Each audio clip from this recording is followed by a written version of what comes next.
Abra sua Bíblia no livro de Lucas, capítulo 1, versículo 5. Levante aí, por favor, a sua Bíblia. Meu Pai, fala conosco agora. Orienta-nos através da Tua palavra. É a Tua voz que nós queremos ouvir. Não a voz do mal, do nosso coração, das preocupações, não, meu Pai. Mas a Tua voz, que venhamos entendê-la, que venhamos ter coragem para praticá-la. Que o Senhor use a minha boca e fale com todas essas pessoas, em nome de Jesus. E se você crê que Deus vai falar com você hoje, diga com fé, amém. Graças a Deus.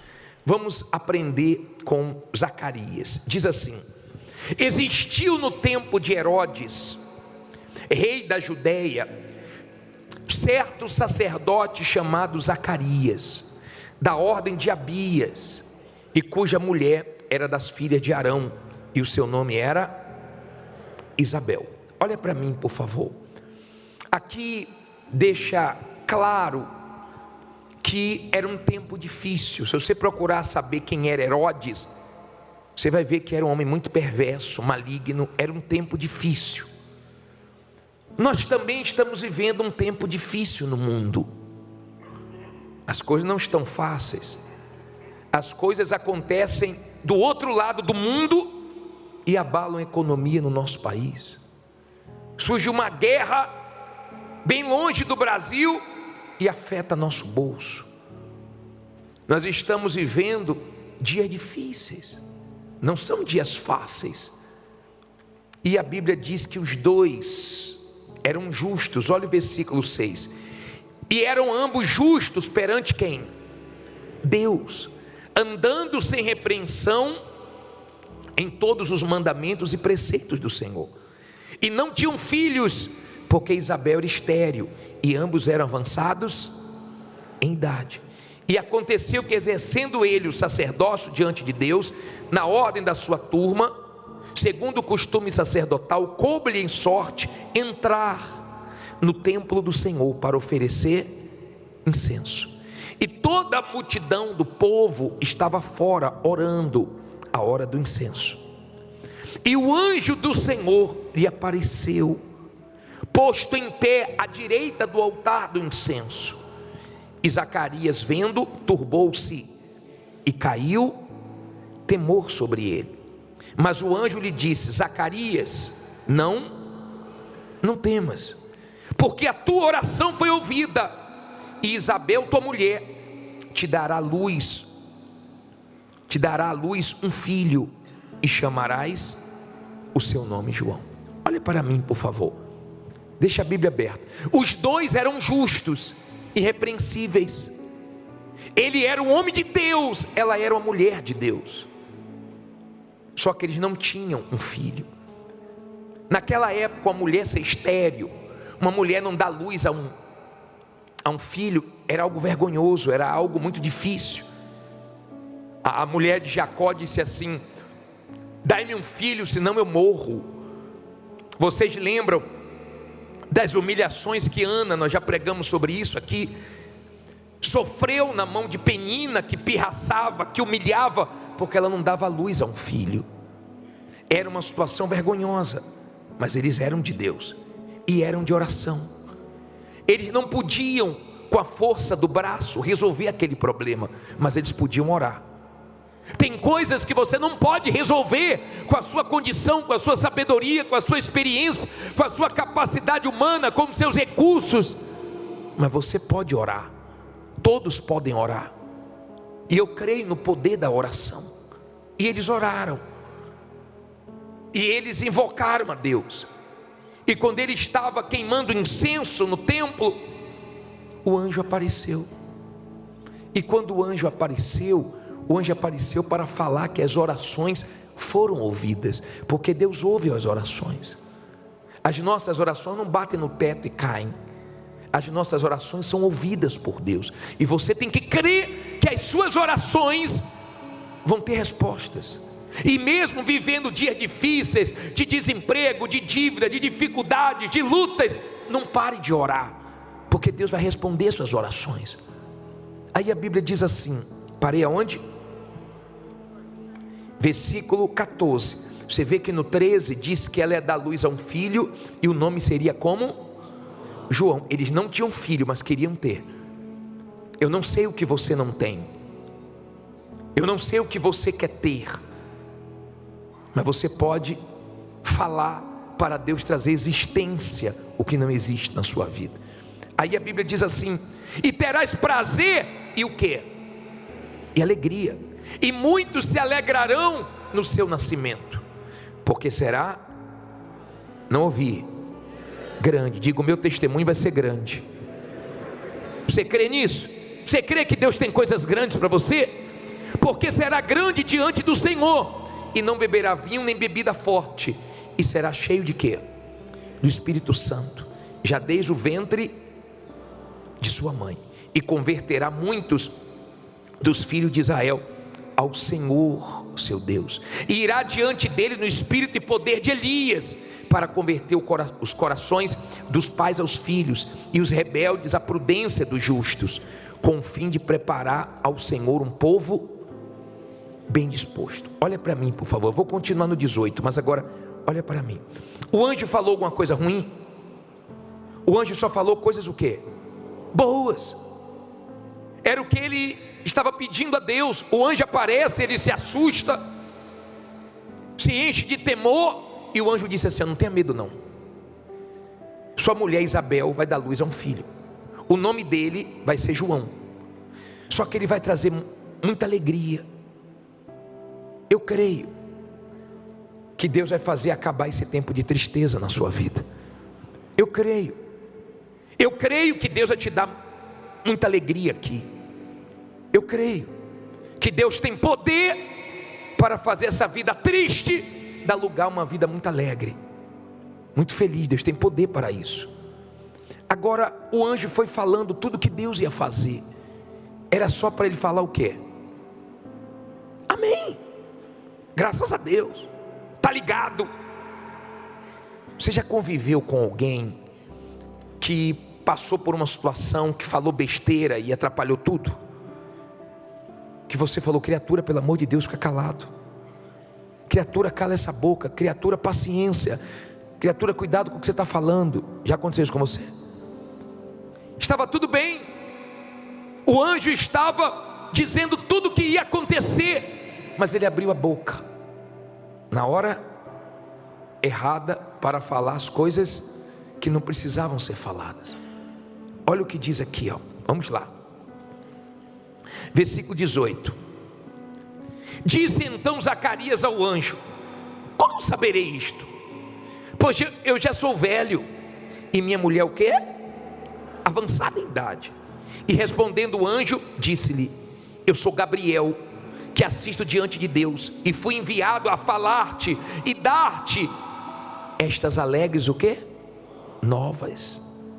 Eis que ficarás mudo e não poderás falar até ao dia em que estas coisas aconteçam, porquanto não crestes nas minhas palavras, que ao seu, repete isso aí, que ao seu tempo se hão de cumprir. Olha para mim, por favor. Ele já vinha orando há muito tempo. O filho não tinha nascido, mas Deus tinha um propósito, porque João, esse João aqui é o João Batista. Esse João Batista foi o que preparou o caminho para o Filho de Deus, para o Senhor Jesus. Deus tinha um propósito, e Deus sabia a hora certa de nascer aquele filho, mas ele já vinha orando há muito tempo. E há pessoas que já vêm orando há muito tempo, e elas não sabem esperar o tempo de Deus, e muitas deixam de orar, muitas deixam de crer, muitas acham que está esperando muito, e começam a falar besteira. E quando ele falou besteira: olha, eu sou velho, minha mulher é velha, como é que eu vou saber que isso vai acontecer? Ela é estéril. O anjo se irou e falou: eu sou Gabriel, você vai ficar mudo, pois você não vai falar até a criança nascer. E durante 9 meses ele ficou calado. Não foi o diabo que fez ele ficar mudo, foi Deus. Por quê? Porque ele falou que não deveria ter falado. Aprenda policiar o que você fala. Aprenda a vigiar as suas palavras, a pensar antes de falar, para que você não se torne uma pessoa muda dentro da igreja, que não tem testemunho para dar. Que nós perguntamos: tem testemunho? Tem testemunho? Não tem. Será que não é esse o seu problema? Viciado em reclamar de tudo? Será que não é esse o seu problema? Falar coisas que o inferno gosta, que o diabo gosta, mas Deus se ira. Nós, seres humanos, já temos uma tendência para reclamar. Quem começou o jejum de Zacarias, hoje, já deve ter percebido que você era acostumado a reclamar até por coisas simples, que você hoje se pegou se corrigindo. Ai, meu Deus, já reclamei, está amarrado isso aí, Deus me perdoe. Deve ter acontecido isso com você hoje. Por quê? Porque é natural, é normal o ser humano ficar reclamando por tudo. E o diabo gosta disso, porque não muda. Nós falamos ontem, a pessoa está com calor e ela fica reclamando: que calor, vê se esfria. Quando você fala, você planta. Quando você fala, você dá ordem ao seu corpo. Veja as pessoas que um dia falaram assim: olha, por isso eu não choro mais. Pararam de chorar. Eu não vou atacar mais fulano, Beltrano. Conseguiram perdoar. Eu vou perdoar. Ficaram livres do sentimento, ou dos sentimentos. Mas perceba as pessoas que falam: eu não consigo perdoar. Olha há quantos anos elas são escravas de sentimentos ruins. Olha há quanto tempo o mal faz a festa, porque a pessoa abre a boca para falar besteira. Eu não vendo nada, eu não consigo ir para frente, eu não consigo sair do aluguel, eu não consigo emagrecer, eu não consigo isso, eu não consigo aquilo, e toma e não consigo, e acaba não conseguindo. Por quê? Porque você só abre a sua boca para te atrapalhar. Você abre a sua boca para falar besteira e piora a sua situação. E você fica: não, tudo para mim é mais difícil. E cada vez fica mais difícil. Não, porque para mim é tudo mais difícil, porque para mim é tudo mais difícil. Tenha cuidado como abrir da sua boca. Saiba fazer uso da sabedoria do silêncio. Benditas palavras não ditas. Às vezes é melhor não falar do que falar besteira. Quantas pessoas se separaram, quantas pessoas perderam negócio, quantas pessoas arrumaram a maior confusão, porque abriram a boca em uma hora que não era para abrir a boca. Falaram exatamente o que não era para falar. Isso serve para todos nós. Ele era sacerdote e se esperava mais dele. Se esperava mais dele, e se espera mais de você do que das pessoas lá fora. Se espera mais de você, que se diz uma pessoa de Deus, que se diz uma pessoa de fé. Ontem,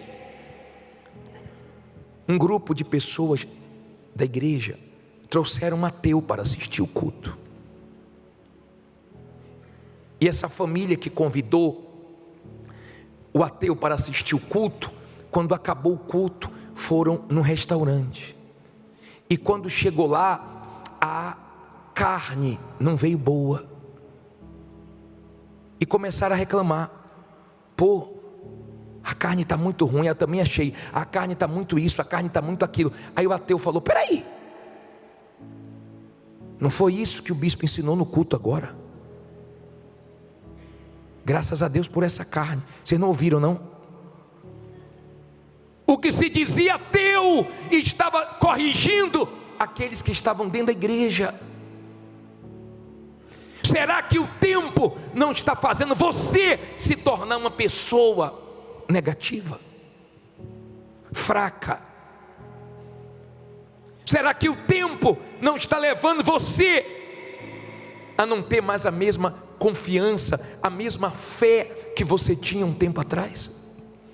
Será que você não é um tipo de pessoa que está achando que Deus está demorando demais? Que Deus não te responde? Porque de repente você até ora, mas quando acaba de orar, abre a boca e fica: Deus não me ouve, Deus não me atende, Deus abençoa todo mundo. Você sabia que tem gente que pensa assim? Escute o que eu vou te falar agora. Tem pessoas que elas chegam a dizer assim: poxa bispo, eu oro por todo mundo e Deus atende. Quando eu oro por mim, Deus não atende. Olha, eu oro pelos outros, dá tudo certo, mas para mim dá tudo errado. Ela crê que ela ora pelos outros e vai funcionar, mas quando ora por ela, ela não tem mais fé. Quer dizer que Deus atende os outros, não te atende. Não te atende porque você colocou isso dentro de você. As coisas que você fala para você mesmo é que fazem a diferença. Nós temos que ter cuidado com o que falamos. A história de Zacarias, você sabe o que significa o nome de Zacarias? Coloca na tela, por favor. Lê alto aí. O Senhor se lembrou.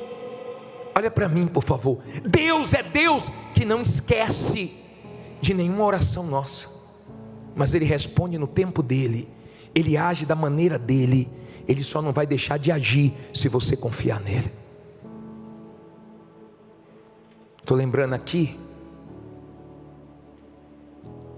de um pastor que falou que entrou no avião e quando ele sentou na cadeira tinha um homem, sabe aquelas pessoas folgadas que já pega logo, né, todo espaço, e ele já ficou com a mãozinha dele encolhida, porque o rapaz já tomou conta de tudo.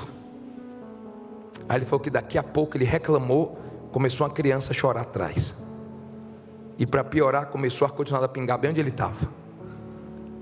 É exatamente assim que acontece. Parece que não tem como piorar, mas é só reclamar que começa a piorar. Sua vida seria muito melhor se você aprendesse a não reclamar, se você tivesse cuidado para ouvir só pessoas de fé e não pessoas negativas. Vai nos presídios, eu já estive lá atendendo as pessoas que fizeram besteira. Gente que disse assim: bispo, eu não ia fazer nada. E um amigo meu falou: você vai deixar assim, vai deixar barato, vai lá e tire satisfação. E acabou em morte. Uma palavra me influenciou. Uma palavra. O rapaz disse que ficou com mágoa do pai, porque ele era adolescente, ele saiu com o pai, e apareceu uma mulher, e a mulher perguntou: é seu filho? Ele disse assim: ó, a mãe dele diz que é. Só falou isso. Ele começou a ficar com ódio, com mágoa do pai. Hoje já perdoou, já resolveu o problema dele, mas essa mágoa ficou anos, só por causa de uma palavra. As palavras têm vida. As palavras têm vida. Eu vi o cientista provando no arroz. Eu não sei se você viu esse vídeo. No arroz, despreza um, o outro ele fala só palavras positivas e o outro ele fala só palavras negativas todos os dias. E o arroz que eu vi só palavras negativas apodrecendo. Olha o poder da palavra. Olha como nos abençoa ficar calado.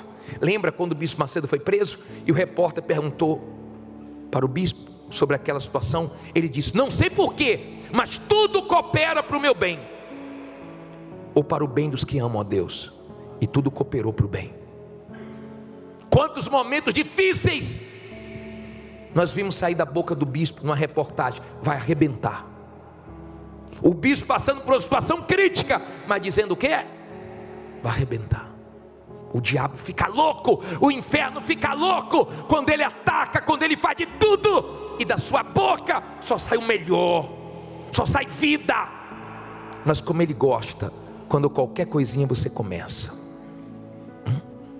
Pior são aquelas pessoas quando começam não para mais de falar. Você sai, você volta, a pessoa continua falando. A pergunta é: as palavras que têm saído da sua boca têm te abençoado ou têm te amaldiçoado? Tem te feito bem ou tem te feito mal? O que você fala para você mesmo te abençoa, te fortalece? Você tem aberto a boca para falar: Deus é comigo? Ou você fica: poxa, coitadinho de mim, tenha pena de mim? Você é algum coitado, alguma coitada? Cuidado com esse vício. Cuidado com essa coisa de acordar e que dor, não dormir direito, e não estou bem, e o tempo inteiro não estou bem, o tempo inteiro chamando doenças, o tempo inteiro falando, pô, eu nunca sou curado, Deus nunca me abençoa. Se você continuar assim, sua vida vai ser daí para pior. E não culpe o diabo não, tá? Porque o problema está dentro de você. Você não sabe usar esse poder que Deus te deu para abençoar a sua vida. Aprenda. É difícil, mas nós podemos treinar. Você já pensou um povo que não reclama, como Deus abençoar? O couro está comendo e você está, graças a Deus. Imagine você chegando em casa, depois de um dia difícil, não vendeu muito, não foi como você queria, chegando em casa, cumprimentando sua mulher, e aí amor, graças a Deus, vendi nada hoje. E Deus vendo isso, e Deus assistindo isso, graças a Deus, não foi muito legal hoje não, mas vai arrebentar amanhã. Essa é a fé que você tem que ter. Não é fé só para ganhar, não é fé para perder. É fé para quando você passar uma injustiça, você crê que Deus permitiu a injustiça para Ele fazer justiça. Você vive num mundo injusto, você vive num mundo onde tem injustiça, e se você não souber trabalhar com isso, você está perdido. Você vai ficar com suas interrogações, como é que Deus permite isso, como é que Deus permite isso, mas por que está acontecendo isso, e não sai das suas interrogações. Mas quando você é uma pessoa de fé, você sabe, se Deus permitiu injustiça, é porque Ele vai fazer justiça no tempo dEle, e eu vou confiar nele. Eu vou ter fé para ganhar, e vou ter fé para perder. Eu vou ter fé para subir, mas eu vou ter fé também para descer. Amém? É esse tipo de fé, que não tem nada a ver com emoção, tem a ver com isso aqui, ó, com a certeza de que quem prometeu vai cumprir. Só para terminar, olha o versículo 23, ainda em Lucas 1, versículo 23, põe aí. E sucedeu que, terminados os dias do seu ministério, voltou para a sua casa, e depois daqueles dias Isabel, sua mulher, fez o quê? Concebeu, e por 5 meses se ocultou, dizendo: assim me fez o Senhor, nos dias em que atentou em mim, para destruir o que? Fala alto. O meu opróbrio entre os homens. Olha para mim, em nome de Jesus, Deus vai destruir o teu opróbrio, a tua vergonha, a tua humilhação. Deus vai te dar motivo para sorrir. Deus vai te dar alegria no lugar dessa tristeza. Deus vai fazer nascer o que está faltando na sua vida. Ele queria um filho, mas Deus trouxe João, um que fez a diferença. O que você está pedindo, querendo, é muito pouco diante do que Deus vai fazer, porque o que Deus tem para fazer na sua vida é grande. Mas vê se você entra nesse jejum de Zacarias e começa a acordar e dormir falando o que é bom. Tem gente que já acorda e vai dormir só falando besteira. Vê se você entra nesse jejum e fala para você mesmo: a partir de hoje eu vou parar de ficar preocupado, eu vou parar de ficar ansioso, eu vou parar de entrar em desespero, eu vou parar de ficar nervoso, eu vou parar de ficar chorando por causa disso, eu vou parar de ficar olhando para trás. Determine isso, você vai ver que você vai arrebentar. E quando acontecer coisas que você não entenda, você fala: não entendo, mas Deus entende. Graças a Deus por isso. Fique em pé, diga: eu vou arrebentar.